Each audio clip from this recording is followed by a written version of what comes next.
নষ্ট হয়ে গেল কপিগুলো। 60 থেকে 70,000 টাকা খরচ করেছি, এক পয়সা ঘরে যাবে জনের দাম ওঠেনি না। জমে সার কালকে কোনটা চষে ফেলবে, কোনটা ওই জমি? কি করতে হয়? এবার চারিদিকে বন্যা হয়েছিল বলে এই অগ্রহায়ণ মাস পর্যন্ত কপিটা খেয়েছে। এই বছরে চাষিদের সত্যি খুব খারাপ অবস্থা, মানে একদিকে খারাপও বলা যায়, একদিকে ভালোও বলা যায়। কারণ এই মদনপুরে ফুলকপি বিখ্যাত, তোমরা সবাই জানো। এই ফুলকপিগুলোকে আমাদের বাড়িতে একজন চাষি বা জেঠু বলতে পারো দিয়ে গেছে। আর এই দেখো ফুলকপির অবস্থা, মানে অর্ধেকটা জমি সবজি তোলা হয়েছে আর অর্ধেকটা জমিতে এখন ফসল পড়েই রয়েছে। কিন্তু শুনলাম যে এই ফুলকপিগুলো নাকি ট্রাক্টর দিয়ে দেবে, মানে জমির ফসল জমিতেই থাকবে, ট্রাক্টর চালিয়ে দেবে। কারণ ফুলকপি এত সস্তা হয়ে গেছে এখন যে ফুলকপি আর বাজারে বিক্রি নেই। আর কিছু কিছু ফুলকপি নষ্ট হয়ে গেছে। দেখো এখানে জমিতে ফুলকপি রয়েছে, আর দেখো যে যেরকমভাবে পেরেছে এরকমভাবে তুলে তুলে নিয়ে চলে গেছে। তো আমি মাকে বলছিলাম যে ফুলকপি দিয়েছে যেটু, তো একটু ফুলকপির পাতা যদি কচি পাতা হতো তাহলে বাটা খাওয়া যেত, কোনো দিন খাইনি। তো মা বললো তাহলে চ জমি থেকে ফুলকপি পাতা নিয়ে আসি, কারণ কালকে ট্রাক্টর দিয়ে দেবে, তারপরে জমি তো আর ফুলকপি থাকবে না। তো সেই জন্য আর আমি আর মা যাচ্ছি, কারণ যেই জেঠুর জমি সেই জেঠু তখন ওইখানেই ছিলেন, তো সেই জন্য আমরা যাচ্ছিলাম। তো তারপরে জেঠু যাওয়ার পরে শুনলাম পুরো ব্যাপারটা। আর এইবারে অনেকেরই চাষের অনেকটা ক্ষতি হয়ে গেছে। যারা বেগুন চাষ করেছিল, এই দেখো বেগুন এরকম নষ্ট হয়ে গেছে, পচে গেছে, তো এরকমভাবে ফেলে দিয়ে চলে গেছে। কাল কপি বিক্রি নাই? না নাও না করে নেবে, নাও 10 তারিখ তো দেরি। হ্যাঁ ভালো ভালো না করে হ্যাঁ বদন তো আপনি না আজকে। তা দু চারখানা নিয়ে যেতে রাখতে পারছো না? হ্যাঁ শনিবার এই 10 তারিখ ভাই চল চল আমি দিচ্ছি চল। শুকনো মাল না চলো। আমরা গিয়েছিলাম ফুলকপির পাতা আনতে, কিন্তু জেঠু জোর করে বলছে ফুলকপি কিছু কিছু ভালো আছে তোমরা নিয়ে যাও। তো আমরা নিতে চাইছি না, কিন্তু জেঠু জোর করে দিয়েছি। এর আগে কিন্তু দিয়ে এসছে ফুলকপি, তারপরেও জোর করে বলছে যে চলো আমি ফুলকপি তুলে দিচ্ছি। তো আমরা এত ফুলকপি কি করব, আমরা তো পাতার জন্য এসেছিলাম। তো যাই হোক জেঠু জোর করে ফুলকপি তুলে দিতে চাইছে। কালকে কোনটা চষে ফেলবে, কোনটা ওই জমি? কি করতে হয়? লোকজন চলে আসবে তো। ওরাই থাকবে, টুকটাক ওরাই থাকে, ওরাই থাকবে, সামনেই থাকবে। শরীর ভালো চল চল চলো চলো চল ওই সময় জমি চল। আর ফুল খালি ফুল একটা গাছ নেই। আসো মা, ও মা আসো, ফুলটা ভালো থাকবে। হ্যাঁ যাও নিয়ে যাও। যাও নিয়ে আসো তাহলে। ভাই বাবা না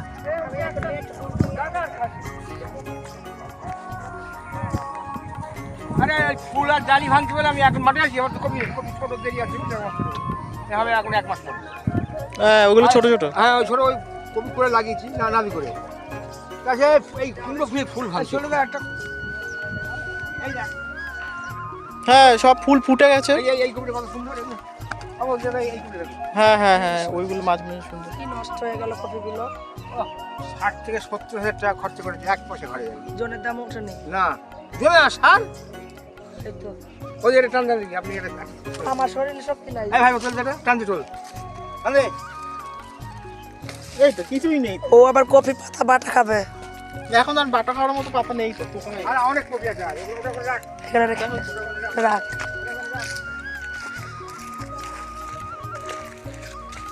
আজকে তো সবাই আসবে, আমি খাইবো সবাইকে পাঠা খাই। আমি জোর করে খাওয়াবো।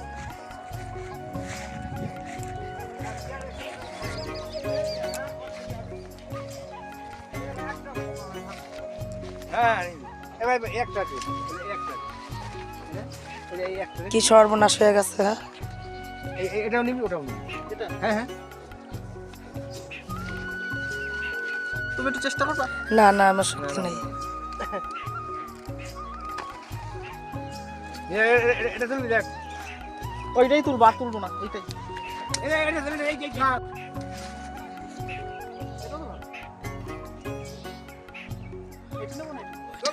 আরে এখান থেকে তুলবি।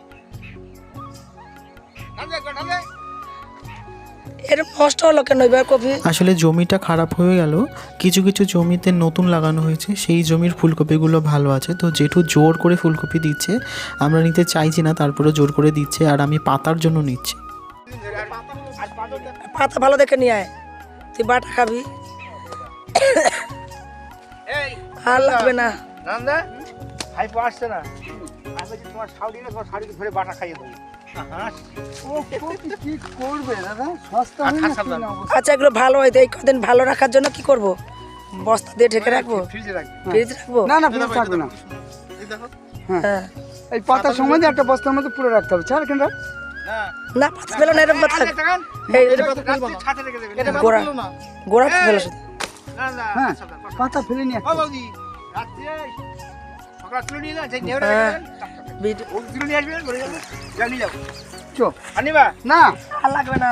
এত কি হবে না না না আর লাগবে না দাদা, আর লাগবে না। একটা সম্ভব অসম্ভব আমি আছে। নেই সম্ভব অসম্ভব আছে গো দাদা। এটা গোড়া ফেলো না, হুম গোড়া ফেলো। বড় ফেলা এই কবিকে নিয়ে করে আমার দেরি আছে এখন এক মাস। মালিকের আপনার ওই যে ছোটগুলো হ্যাঁ ওটা একবার বিক্রি করে নিয়েছি ভালো। হ্যাঁ ওই ওই ওই এ পাশেটা সঞ্জয় তার পাশেরটা হুম এই এই যে কালো কপিগুলো নয় আমার এই যে কটা কটা আমার দেশি কপি হ্যাঁ ওইটা আমার। কালকে বাপ্পার বেশি কমে আছে। ও দু তিনটে ওই একটা জমি ওই একটা জমি ওই একটা জমি। ওই এই জমিটা তো কেটেছে যা, ওই জমিটা একদম ভরা জমি। ওই নিচে। হ্যাঁ এইটাই কিংবাজার ওইটা ওই করা একদিনে ওই। না দেখেও খারাপ লাগে না, মাঠের মধ্যে জমি ফসল যদি নষ্ট হয়ে যায়। আচ্ছা চাষি যদি চাষ না করে দেশের লোক খাবে তো, সেটাই তো। আর বছর লোক এত চাষ করবে না তো। না এই- আগাম বর্ষার মধ্যে করবে কিন্তু নামি চাষ করবে। হ্যাঁ ঠিক। হ্যাঁ আপনি কপি গাছে কার্তিক মাস শুধু এরকম কপি করবেন, কার্তিক মাস শুধু যায়, অগ্রহায়ণ মাস শুধু যায়। এবার চারিদিকে বন্যা হয়েছিল বলে এই অগ্রহায়ণ মাস পর্যন্ত কপিটা খেয়েছে। অগ্রহায়ণ মাসে কপি প্রথম যারা কপি করেছে তাদের আবার 8 বছরে করেছিলাম, হ্যাঁ। 8 বছরে বস পূজার আগে না 3 বিঘে কপি হ্যাঁ ওই রোজ জল হয় হতে হতে এবার আর মরিনি। হ্যাঁ আস্তে আস্তে আপনি এই দুটো জমি চাষ করছেন তো? আর একটা ওই যে হ্যাঁ বেটে করবেন, আপনার যেন অগ্রহায়ণ মাসের প্রথমে কপি উঠে যায়। এবার করবো ওই এক ডানায় করতে। আর আমার একটা জমি তোমার পাশে নেই কফিগুলো আসলে দেখে সত্যি খুব মায়া লাগছে। আর যারা চাষ করেছে এবার তাদের সত্যি খুব অনেকটা লস হয়ে গেল, কারণ শুনতেই পেলে নিজেরা যে 70-75 হাজার টাকা খরচা করে এক একটা জমিতে কফি চাষ করা হয়েছিল। এইবারে অ্যাকচুয়ালি যারা প্রথম দিকে কফি চাষ করেছে তাদের লাভ হয়েছে, আর যারা পরের দিকে কফিটা চাষ করেছে তাদের কফিটা নষ্ট হয়ে গেছে, প্লাস কফিটা এত সস্তা হয়ে গেছে যে যারা কফিটা তোলে তাদের যে টাকাটা দিতে হয় সেই টাকাও কফি বিক্রি করে ওঠে না। তো সেই জন্যই সমস্যা হয়ে গেছে। তো এখন তারা বাধ্য হয়ে এই কফিগুলোর থাকাকালীন ট্রাক্টর দিয়ে মানে কফিগুলো মাটির সাথে মিশিয়ে দিয়ে সার তৈরি হবে এবং তার উপরে অন্য কোনো সবজি করবে, এই রকম ওদের প্ল্যান রয়েছে। তো যাই হোক আখেরে তাদের লসই হলো, কারণ কিছু সার তাদেরও দিতে হয়, সেইটাও একটা হিউজ অ্যামাউন্ট, তারপরে জল, তারপরে তো খাটনি তো আছেই, সেটা তো আলাদাই, আর টাকা যে সেই টাকাও ওঠেনি। তো যাই হোক কফি আমরা বাড়িতে নিয়ে এসেছি। আমরা তো গেছিলাম যে পাতা আনার জন্য, যে পাতা বাটা খাবো, কোনো দিন খাইনি যদিও, তো সেই জন্য যাওয়া। আর অনেকগুলো কপি আগেও দেখেছো দিয়ে গেছে, তারপরেও আমরা গেছি পরে এতগুলো কপি দিয়েছে। তো মা তো ফোন করা শুরু করেছে দিদিদের বা আরও বাকি যাদের যে ফুলকপি নেবে কি না, আমাদের বাড়িতে অনেক ফুলকপি আছে, তো সেই সংক্রান্ত যা হয় আর কি। তো যাই হোক তোমাদের ভিডিওটা কেমন লাগলো অবশ্যই জানিও। আর যারা কপি চাষ করেছো বা যদি কেউ এরকম আমার ভিডিওটা দেখে থাকো, আমার কথার সাথে কতটা রিলেট করতে পারছো আমাকে একটু কমেন্ট করে জানিও। আজকের জন্য টাটা, পরে আবার অন্য ভিডিওতে দেখা হবে।